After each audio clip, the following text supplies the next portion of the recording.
اللہ نے جو لوگ جہنم میں جائیں گے، آگ میں جلیں گے، اللہ ہم سب کو محفوظ رکھے اس آگ سے،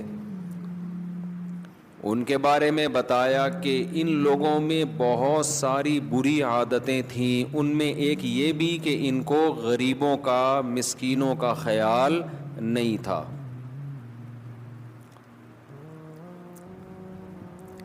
اس پر میں نے بیان کیا تھا کہ اسلام کے مزاج میں سخاوت ہے، کنجوسی نہیں ہے۔ اپنی دولت پہ سانپ بن کر مت بیٹھیں، خرچ کریں، خرچ روکھڑا نکالیں جیب سے۔ پھر کنجوسوں کی اقسام بیان کی تھیں۔ ایک کنجوس تو وہ ہے اس کا پڑوسی بھوکا ہے، اس کا بھائی بھوکا ہے، بہن کے ساتھ مسائل ہیں، اپنا پیسہ اپنے بہن بھائیوں پہ، رشتہ داروں پہ، پڑوسیوں پہ خرچ نہیں کرتا، فکر ہی نہیں ہے کیا ہو رہا ہے۔ اس کنجوس کا اس آیت میں ذکر ہے، لیکن اس سے بڑے بڑے کنجوس بھی مارکیٹ میں موجود ہیں جن کا اس آیت میں ذکر نہیں ہے۔ کیوں کہ جب ان کنجوسوں کو اللہ تعالیٰ جہنم میں ڈالے گا تو اس سے بڑے کنجوسوں کو کیوں نہیں ڈالے گا؟ وہ بڑے کنجوس کیا ہیں کہ دوسرے کا حق بھی نہیں دے رہے۔ یہاں تو یہ ہے نا، اپنا پیسہ خرچ نہیں کر رہے دوسرے پہ، یہ ہے کہ دوسرے کا پیسہ دبا کے بیٹھے ہوئے ہیں، وہ تو اس کا واجب حق ہے بھائی۔ مالک مکان کو کرایہ نہیں دے رہے ٹائم پہ، بیوی کا مہر کھا گئے، بہن کی وراثت کھا گئے، دفتر میں لیٹ پہنچتے ہیں، کام نہیں کر کے دے رہے، تنخواہ پوری، یہ بھی کنجوس ہیں کیونکہ بیس ان کی کنجوسی ہی ہے، پیسے پہ پیسہ چاہیے بس۔ تو اس پر تو میں کافی بات کر چکا ہوں، پھر کبھی موقع ملا تو کر دیں گے، لیکن ایک چیز خوب ذہن میں رکھو، وہ میں بیان کر کے پھر آگے چلتا ہوں، اگلی بات کی طرف آتا ہوں۔ یہ چیز میں بار بار بیانات میں کہتا ہوں، لیکن بات یہ ہے کہ جیسے جیسے ہم معاشرے میں چلتے پھرتے ہیں نا، یہ چیز بہت زیادہ نظر آ رہی ہے۔ کون سی چیز وہ بتا رہا ہوں آگے میں۔ اب آپ بتاؤ، جو چیز نظر آ رہی ہے معاشرے میں، جو برائی بہت زیادہ نظر آ رہی ہے، اس پہ ایک بار بیان ہونا چاہیے یا بار بار ہونا چاہیے؟ میں اس لیے کہہ رہا ہوں، میں دوبارہ ٹاپک چھیڑوں گا، آپ بولو گے یار ایک ہی چیز کو لے کے بیٹھے میں کئی ہفتوں سے۔ وہ یہ ہے کہ آپ کی بھائی بہنوں میں، کزن میں، رشتہ داروں میں کوئی پریشان ہے نا، تو اس کے مانگے بغیر، اس سے پوچھے بغیر آپ کی ذمہ داری ہے کہ آپ اس کا خیال کریں۔ اس ہفتے میرے سامنے رپورٹ آئی سگے بھائی بہنوں کی، سگے بھائی بہنوں کی، ایک بھائی بھیک مانگتا پھر رہا ہے لوگوں سے، اتنے حالات خراب ہیں۔ تو میں نے اس سے کہا تمہارا بھائی مالدار ہے یار، تم اس کو بتاؤ۔ وہ مجھے پتا ہے کیا جواب دیتا ہے، مفتی صاحب نفسا نفسی کا عالم ہے، جب میں مالدار تھا تو سب نے مجھ سے تعلقات بنائے ہوئے تھے، اب جب میں غریب ہوا ہوں تو رشتہ دار بجائے اس کے کہ مجھ سے پوچھیں کہ کیا ضرورت ہے، آہستہ آہستہ کنی کترا کے کٹنا شروع ہو گئے، آنکھیں پھیر لی ہیں رشتہ داروں نے کہ کہیں پیسے نہ مانگ لے ہم سے۔ دیکھو کوئی فراڈی پیسے مانگ رہا ہو نا تو اس سے تو آنکھیں پھیر لینی چاہیے، خون پی جائے گا آپ کا وہ، لیکن ایک مستحق ہے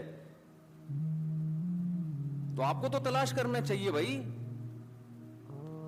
اور ہم یہ تو نہیں کہہ رہے کہ اپنا پیٹ کاٹ کے اس کو کھلاؤ، یہ تو بہت اونچا درجہ ہے، آپ بھی کھا رہے ہو، اچھا یار، آپ کو اللہ نے تمام بنیادی ضرورتیں پوری کر دی ہیں۔ قُلِ الْعَفْوَ، قرآن کیا کہتا ہے، يَسْأَلُونَكَ مَاذَا يُنْفِقُونَ، اے نبی یہ آپ سے پوچھتے ہیں کیا خرچ کریں، قُلِ الْعَفْوَ، اللہ نے فرمایا جو اضافی ہے وہ کیا کرو، وہ خرچ کر دو۔ ہم یہ نہیں کہہ رہے کہ اپنا پیٹ کاٹ کے دے دوسرے کو، آپ صحابہ تو یہ بھی کرتے تھے۔ زخمی ہے نا، 3 صحابی زخمی پڑے ہوئے ہیں، پیاس تینوں کو لگ رہی ہے، ایک نے پانی مانگا، دوسرے نے مانگا، اس نے کہا کہ وہاں لے جاؤ پہلے، ان کو پیاس لگی، انہوں نے کہا وہاں لے جاؤ۔ وَيُؤْثِرُونَ عَلَىٰ أَنفُسِهِمْ وَلَوْ كَانَ بِهِمْ خَصَاصَةٌ، قرآن صحابہ کی یہ صفت بیان کرتا ہے کہ یہ اپنی ذات پہ دوسروں کو ترجیح دیتے ہیں اگرچہ ان کو ضرورت کیوں نہ ہو. اس میں سارے صحابہ داخل ہیں یا نہیں ہیں؟ حضرت معاویہ، حضرت ابو سفیان رضی اللہ عنہما بھی اس میں داخل ہیں.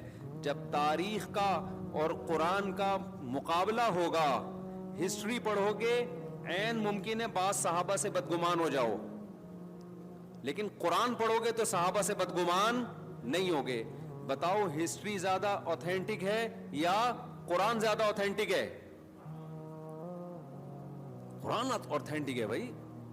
اور ہسٹری میں بھی ہر آدمی اپنے چشمے سے پڑھتا ہے. آپ اگر یہ طے کر کے بیٹھے ہوئے ہو کہ میں نے نیگیٹو ہی سوچنا ہے تو پھر ہسٹری پڑھ کے آپ کا بعض صحابہ کے بارے میں بدگمان ہوگی. لیکن پوزیٹو چشمہ لگا کے دیکھو گے نا، چشمہ صحیح ہوگا، نمبر صحیح ہوگا، تو آپ کو لگے گا کہ یہ جو ان سے غلطی ہوئی ہے، اس غلطی کی بنا خراب نہیں تھی، یہ فساد نیت یا دنیا کی محبت نہیں تھی، اس غلطی کی بیس غلط فہمی ہے. سمجھتے ہو کہ نہیں سمجھتے؟ یہ غلط فہمی ہے.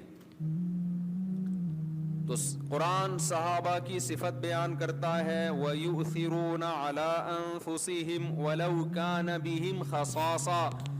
ان کو ضرورت ہوتی بھی ہے، خصاصہ کہتے ہیں شدید ضرورت کو، تو بھی یہ اپنی ذات پہ دوسروں کو ترجیح دیتے ہیں. یہ اللہ نے عرب کو ایسا بنا دیا نبی کی صحبت سے، عربوں کو ایسا بنا دیا اللہ نے. حالانکہ وہ تو اپنی ذات، اتنی ان کی جنگیں ہوتی تھی نا کہ گھوڑا دوسرے کا آگے کیوں نکل گیا، ایسی انسلٹ محسوس کرتے تھے اپنی، اس پہ لڑائیاں. نبی صلی اللہ علیہ وسلم کے گھر ایک مہمان آئے نا، تو آپ نے بھیج دی کسی صحابی کو کہ بھئی ان کا تم نے اکرام کرنا ہے. اس وقت کے مہمان آج کی طرح نہیں ہوتے تھے کہ پیٹ بھرے ہوئے برگر کھا کے آ رہے ہیں پھر دوبارہ پیزے کی خواہش ہے ان کی. آج کا تو مہمان کھا پی کے سحر ہو کے آئے گا، پھر آپ اس کو مغز نہاری کا پوچھیں گے، آپ اس کو کھا لے گا ٹھیک ہے، نہیں کھائے گا تو کون سا کوئی بھوکا تھوڑی مر رہا ہے، کولیسٹرول اس کا زیادہ ہی ہوگا. آپ نہیں کھلائیں گے تو آپ کا احسان ہوگا اس کے اوپر، شاید تھوڑا سا کولیسٹرول لیول کیا ہو جائے، کم ہو جائے، تھوڑی صحت اچھی ہو جائے. پہلے زمانے کے مہمان اس ٹائپ کے نہیں ہوتے تھے میرے بھائی. اس زمانے میں کھانا کھلانا بڑا مشکل کام تھا، سب سے قیمتی چیز کھانا تھی، غربت بہت زیادہ تھی.